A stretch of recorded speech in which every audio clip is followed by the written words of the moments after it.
In this video in the Webhook series, we're going to introduce support for persistence using EF Core and Postgres.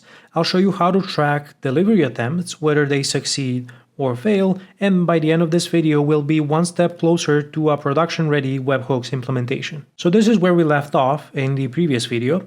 We implemented an in-memory repository for holding our subscriptions that we fetch from the repository when something happens, and then we send a webhook request to the webhook URL. Now, obviously, our subscriptions are volatile because if the application stops, we're going to lose all of them. So this is something we have to fix. And then it would be very useful if we could track the delivery attempts when we send our webhook requests, because they might succeed or fail. And this will be important later when we want to introduce support for resilience and retries on failures. So I'm going to start by installing the libraries that I'm going to need. And let me start from EF Core. I'm going to install the Postgres provider for EF Core because that's the database that I'll be using. And I'm also going to add CLI tooling for EF Core by installing Microsoft Entity Framework Core tools. So let me grab the latest version. And now let's add our database context. I'll add a new folder called data. And then let me add a new class inside that's going to represent my database context. I'll call it the Webhooks DbContext. So I'll make this an internal and sealed type. And I need to create a constructor that accepts the DbContext options type, and I'll specify my context name. Of course, I'll have to implement the DbContext base class, and then I'll just pass in the options instance to the base constructor. Now, the next thing I need to do is to create a set of properties that are going to represent my database sets or tables in the database. And of course, I'll need a property to store my orders. And then I also want to persist the actual webhook subscriptions. This is the important bit, and this is something that we don't want to lose. So let me actually prefix this with webhook subscriptions. These are the database sets that I'm going to create for the time being. Now I will also override the onModel_creating method so that I can configure these tables. So for the order entity, I'm going to create a table in the database with the lowercase orders name, and then the primary key of this table is obviously going to be the order identifier. I'll do almost the same thing for my webhook subscription. So let me adjust this, except I'm going to name this subscription. So that's going to be the name of the table, but I'm also going to provide a schema, and the schema is going to be called webhooks. So I just want to separate any tables that are related to my webhooks implementation into a dedicated schema to make it easier to find when I browse the database. Now let me go ahead and register this with dependency injection. So I will say builder services add DbContext. I'll specify my webhooks DbContext type, and then let's configure this to use the Postgres provider by calling use mpg_sql, and I need to provide a connection string, and let's say that the connection string name is webhooks. I'll show you how we're going to actually provide the value for the connection string a bit later. And now I can start improving the implementation that I have here, where I'm going to get rid of the in-memory repositories and replace this with my database context. So now all I have to do is say DbContext webhook subscriptions and add. So this isn't all that much work. Now let me grab my database context and then let's reuse it here instead of the in-memory repository. And I'll say DbContext orders and then add. So this compiles. And for the get all implementation, I'm again going to inject the database context. And then we're just going to say await DbContext orders to list async. Of course, I'll make this an asynchronous delegate. So now let's actually deal with instantiating a Postgres instance. And I'm going to use Aspire for this. So let me create a solution level folder. I'll call it Aspire. And I'm going to enlist my Webhooks API project into Aspire orchestration. So I'll say add .NET Aspire orchestrator support. I'm going to scaffold the required files. And these are actually going to be 2 additional projects. You'll see that we get 2 additional method calls, adding the service defaults and the default endpoints. And then let me move the Aspire projects into the Aspire folder so that it's easier to track them. Now in the program file, I already have my web API scaffolded, so it's going to start when I run the Aspire application, but I'm going to add support for Postgres by adding a .NET Aspire package. So let me install the Aspire hosting Postgres NuGet. And with this installed, I can go back to the program file of my Aspire app host, and I can say builder add Postgres. I'll call the resource Postgres. I'll configure it to use a data volume so that my data is persisted between application runs.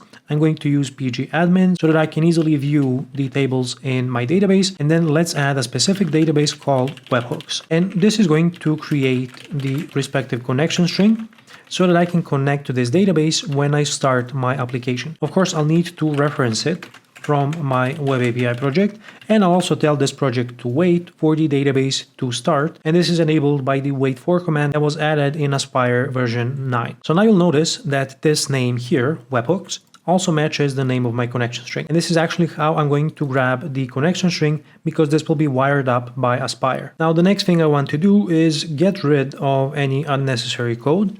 So I'm going to remove the in-memory repositories from my code base, get rid of any using statements, and I'll also delete the files that I had from my previous implementation. And now that I remove these files, my Webhook dispatcher implementation no longer compiles. So let's go ahead and fix this.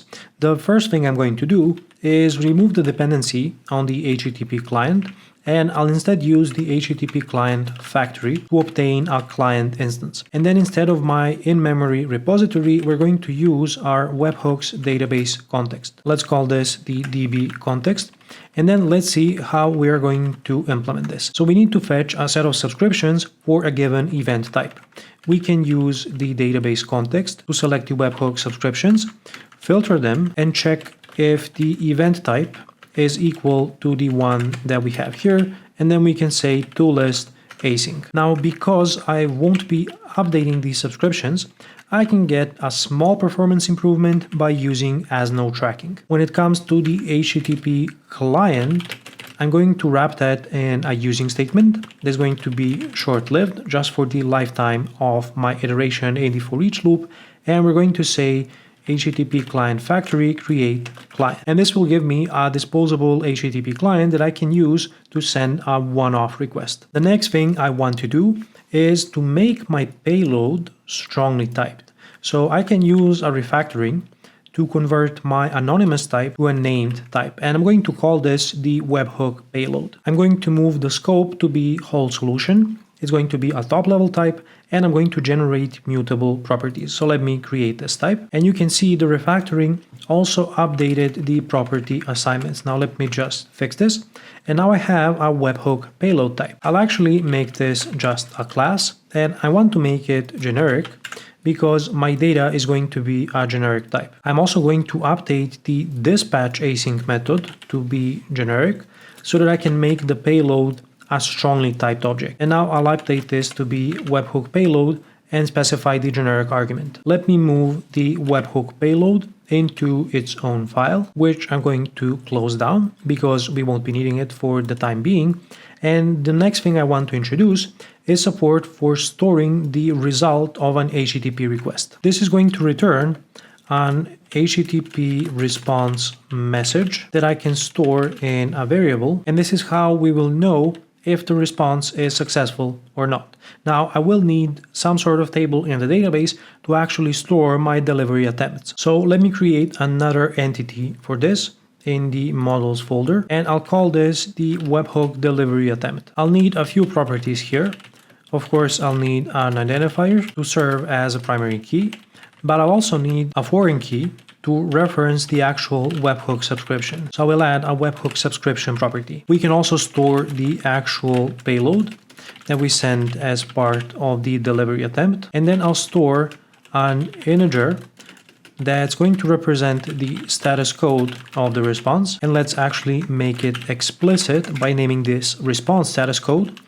And then I'll have a flag that's going to say if the delivery attempt was successful or not. And finally, let's add a timestamp column. So I'm going to add this to my database context with a new database set called Webhook delivery attempts. So let's create that. And then in the onModel creating, I'm also going to configure this entity.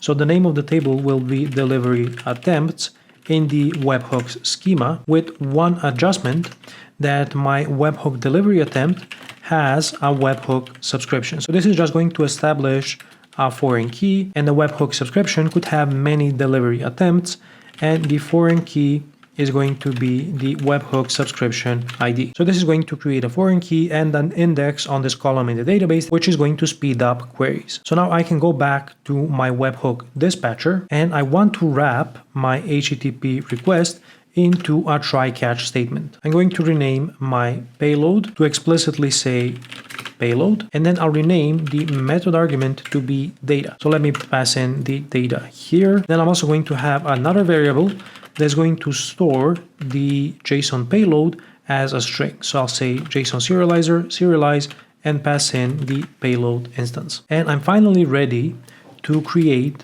my webhook delivery attempt. So I'll create a new attempt instance, call the webhook delivery attempt constructor, and then let's assign the couple of properties that we have. So let's assign the ID, the webhook subscription ID, which we can grab from the subscription instance. The payload is going to be my JSON payload. The response status code is going to come from the HTTP response. If it's successful or not, I'm going to map this from the isSuccess status code property, and then the timestamp is going to be datetime UTC now. Now I need to add this to my database context. So webhook delivery attempt add, and pass in the attempt, and then I'm going to persist this by calling database context save changes async. In case we run into an exception, then let's create a failure delivery attempt where the response status code is going to be null because I don't have a local response object, and the success property is going to be false. So now we moved over the webhook dispatcher implementation to use EF Core. It will also be beneficial to introduce logging on the exception, and we could even consider adding the exception details into our webhook delivery attempt. But for now, let's leave it like this. So let me create my database migration so we can test this out. I'll say add migration, create database, click enter, and this is going to scaffold my EF Core migration, which is going to create the required table structure. Then I'm going to paste in a nice little helper method that's going to allow me to run my migrations when the application starts, and I'll make sure to call this when I'm in the development environment. So I'll say apply migrations async, let's await this, and all this does is just resolves a database context from a local scope and calls the database migrate async method. So now I can close all of this down, and let's go ahead and start the application and test it out. If I go ahead and run this using .NET Aspire, we're going to be greeted by the Aspire dashboard where we can see our resources starting up. So you can see the Postgres container is ready, pgadmin is ready, and so is our API. If I go into pgadmin, and I'm warning you that this is going to be a very light screen, we'll be able to see the database that was created from our application when we started it. So if I drop down to the schemas and check out the webhook schema, you'll see that we have the subscriptions and the delivery attempts tables. So if I quickly jump back to the application and send a few requests to create my webhook subscription, let's say I create 1, 2, 3, 4, and one more. Let's make it 5 subscriptions using the order created event type and this webhook URL. And now I send a request to create an order, and we land on this breakpoint. Proceed to create an order, store it in the database. We're going to land on this breakpoint in our orders endpoint, create an order, add it to the database context, store this in the database, and then dispatch the actual webhook. So this is going to give us back the 5 subscriptions that we just created. So now that we are inside the dispatch async method, we're going to iterate over the 5 subscriptions that we created and send our webhook requests. So we initialize the payload, serialize that to JSON, and then send an HTTP request. So I'm going to hit continue. This is going to complete behind the scenes. If I go over to webhook.site, I can see my 1, 2, 3, 4, 5 webhook requests all being sent from my service to the service that subscribed to the webhooks. I can also check out the application traces, and here is the last trace where we have a request to our post endpoint and then an additional 5 requests representing our webhooks. And you can probably start to see here how this could be problematic because we are tying together the original API request and the 5 webhook requests that we need to send out to the subscribers. Now imagine that we don't have 5 subscriptions, but we have 5,000 subscriptions. How are you going to reliably send 5,000 HTTP requests after you execute some database queries? This is something that we're going to discuss in the next video in this series. But this is what our webhook dispatcher looks now, where we introduced EF Core and Postgres to persist our subscriptions and delivery attempts. And if you're enjoying this video so far, make sure to subscribe to my channel so that you don't miss any of my future videos, and also smash the like button so that the YouTube algorithm recommends this video to more .NET developers. Now going back to the webhook dispatcher, some of the things that we can improve here are related to resilience. For example, we could retry failed HTTP requests for a couple of times until they succeed. We can use something like poly or implement a custom retry mechanism. And definitely something that I want to solve is to decouple the action of dispatching our webhook requests from the actual API request that generates the webhook event. So if you are looking for a primer about implementing asynchronous communication in .NET, then check out this video next. Thanks a lot for watching, and until next time, stay awesome.